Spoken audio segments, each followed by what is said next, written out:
एकादशो अध्यायः देवताओं द्वारा देवी की स्तुति तथा देवी द्वारा देवताओं को वरदान। ध्यानम। मैं भुवनेश्वरी देवी का ध्यान करता हूँ। उनके श्रीअंगों की आभा प्रभात काल के सूर्य के समान है और मस्तक पर चंद्रमा का मुकुट है। वे उभरे हुए स्तनों और 3 नेत्रों से युक्त है। उनके मुख पर मुस्कान की छटा छाई रहती है और हाथों में वरद, अंकुश, पाश एवं अभय मुद्रा शोभा पाते हैं। ऋषि कहते हैं, देवी के द्वारा वहां महादैत्यपति शुंभ के मारे जाने पर इंद्र आदि देवता अग्नि को आगे करके उन कात्यायनी देवी की स्तुति करने लगे। उस समय अभीष्ट की प्राप्ति होने से उनके मुख कमल दमक उठे थे और उनके प्रकाश से दिशाएं भी जगमगा उठी थीं। देवता बोले, शरणागत की रक्षा करने वाली देवी, हम पर प्रसन्न हो।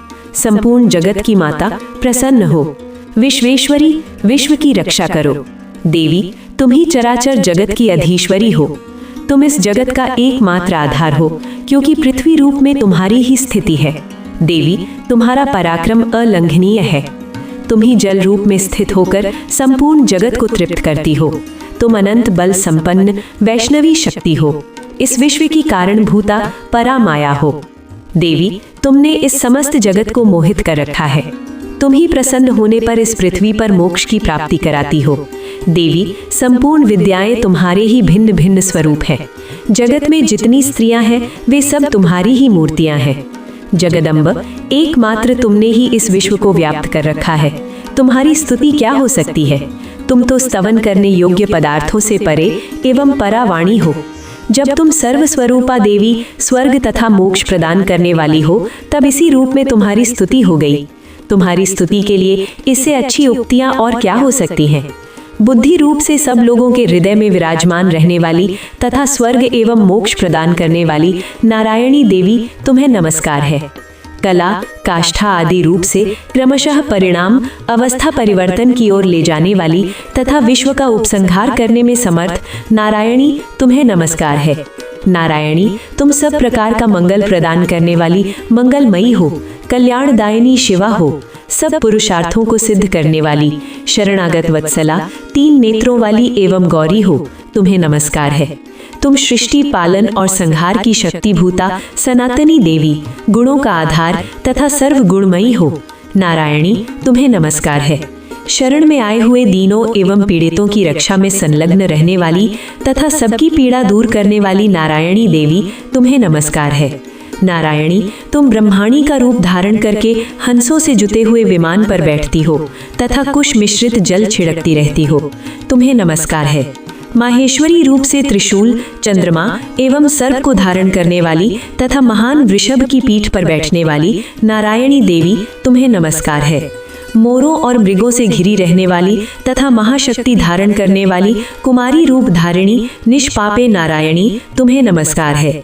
शंख, चक्र, गदा और शारंग धनुष रूप उत्तम आयुधों को धारण करने वाली वैष्णवी शक्ति रूपा नारायणी, तुम प्रसन्न हो।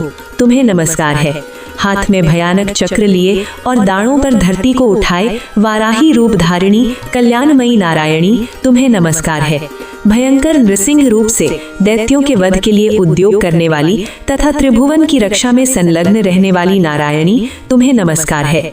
मस्तक में किरीट और हाथ में महावज्र धारण करने वाली, सहस्त्र नेत्रों के कारण उद्दीप्त दिखाई देने वाली और वृत्रासुर के प्राणों का अपहरण करने वाली इंद्र शक्ति रूपा नारायणी देवी, तुम्हें नमस्कार है।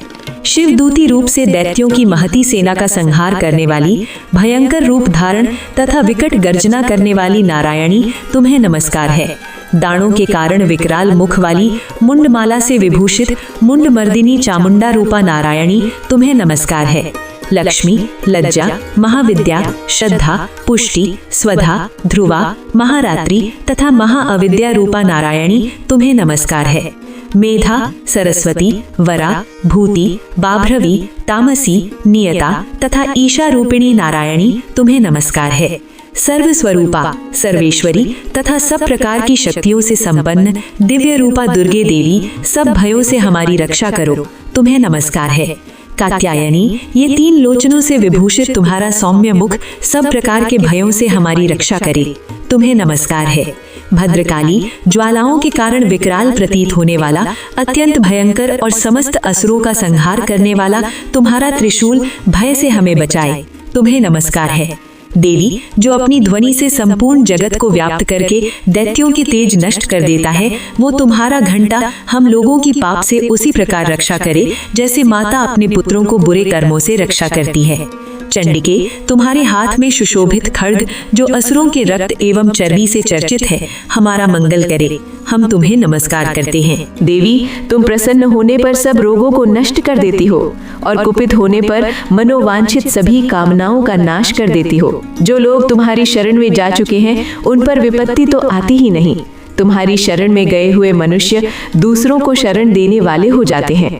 देवी अंबिके, तुमने अपने स्वरूप को अनेक भागों में विभक्त करके नाना प्रकार के रूपों से जो इस समय इन धर्मद्रोही महादैत्यों का संहार किया है, वह सब दूसरी कौन कर सकती थी। विद्याओं में, ज्ञान को प्रकाश देने वाले शास्त्रों में तथा आदि वाक्यों वेदों में तुम्हारे सिवा और किसका वर्णन है, तथा तुमको छोड़कर दूसरी कौन ऐसी शक्ति है जो इस विश्व को अज्ञानमय घोर अंधकार से परिपूर्ण ममता रूपी गड्ढे में निरंतर भटका रही हो, जहाँ राक्षस, भयंकर विष वाले सर्प, जहाँ शत्रु, जहाँ लुटेरों की सेना और जहाँ दावानल हो, वहाँ तथा समुद्र के बीच में भी साथ रहकर तुम विश्व की रक्षा करती हो। विश्वेश्वरी, तुम विश्व का पालन करती हो, विश्व रूपा हो, इसलिए संपूर्ण विश्व का धारण करती हो।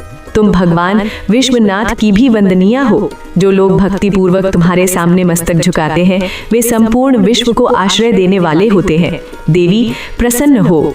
जैसे इस समय असुरों का वध करके तुमने शीघ्र ही हमारी रक्षा की है, उसी प्रकार सदा हमें शत्रुओं के भय से बचाओ।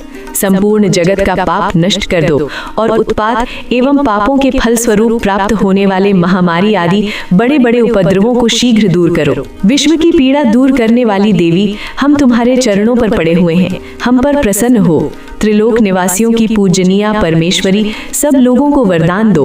देवी बोली, देवताओं, मैं वर देने को तैयार हूँ। तुम्हारे मन में जिसकी इच्छा हो वह वर मांग लो। संसार के लिए उस उपकारक वर को मैं अवश्य दूंगी। देवता बोले, सर्वेश्वरी, तुम इसी प्रकार तीनों लोकों की समस्त बाधाओं को शांत करो और हमारे शत्रुओं का नाश करती रहो। देवी बोली, देवताओं, वैवस्वत मनवंतर के 28वें युग में शुंभ और निशुंभ नाम के 2 अन्य महादैत्य उत्पन्न होंगे। तब मैं नंद गोप के घर में उनकी पत्नी यशोदा के गर्भ से अवतरित हो विंध्याचल में जाकर रहूंगी और उक्त दोनों असुरों का नाश करूंगी। फिर अत्यंत भयंकर रूप से अवतार ले मैं वह प्रचित्त नाम वाले दानवों का वध करूंगी। उन भयंकर महादैत्यों का भक्षण करते समय मेरे दांत अनार के फूल की भांति लाल हो जाएंगे। तब स्वर्ग में देवता और मर्त्य लोक में मनुष्य सदा मेरी स्तुति करते हुए मुझे रक्त दंतिका कहेंगे। फिर जब पृथ्वी पर 100 वर्षों के लिए वर्षा रुक जाएगी और पानी का अभाव हो जाएगा, उस समय मुनियों के स्तवन करने पर मैं पृथ्वी पर अयोनिजा रूप में प्रकट होंगी और 100 नेत्रों से मुनियों को देखूंगी। अतः मनुष्य शताक्षी इस नाम से मेरा कीर्तन करेंगे। देवताओं, उस समय मैं अपने शरीर से उत्पन्न हुए शाकों द्वारा समस्त संसार का भरण पोषण करूंगी। जब तक वर्षा नहीं होगी तब तक वे शाक ही सबके प्राणों की रक्षा करेंगे। ऐसा करने के कारण पृथ्वी पर शाकंभरी के नाम से मेरी ख्याति होगी। उसी अवतार में मैं दुर्गम नामक महादैत्य का भी वध करूंगी। इससे मेरा नाम दुर्गा देवी के रूप में प्रसिद्ध होगा। फिर मैं जब भीम रूप धारण करके मुनियों की रक्षा के लिए हिमालय पर रहने वाले राक्षसों का भक्षण करूंगी, उस समय सब मुनि भक्ति से नतमस्तक होकर मेरी स्तुति करेंगे। तब मेरा नाम भीमा देवी के रूप में विख्यात होगा। जब अरुण नामक दैत्य तीनों लोकों में भारी उपद्रव मचाएगा, तब मैं तीनों लोकों का हित करने के लिए 6 पैरों वाले असंख्य भ्रमणों का रूप धारण करके उस महादैत्य का वध करूंगी। उस समय सब लोग भ्रामरी के नाम से चारों ओर मेरी स्तुति करेंगे। इस प्रकार जब जब संसार में दानवी बाधा उत्पन्न होगी, तब तब अवतार लेकर मैं शत्रुओं का संहार करूंगी। इस प्रकार श्री मार्कंडेय पुराण में सावर्णिक मनवंतर की कथा के अंतर्गत देवी महात्म्य में देवी स्तुति नामक 11वां अध्याय पूरा हुआ। आगे का वृत्तांत कथा के अगले भाग अध्याय 12 में वर्णन किया जाएगा। अगले अध्याय की कथा सुनने के लिए प्लीज लाइक एवं सब्सक्राइब करें, जो चैनल पर बहुत जल्द उपलब्ध होगी।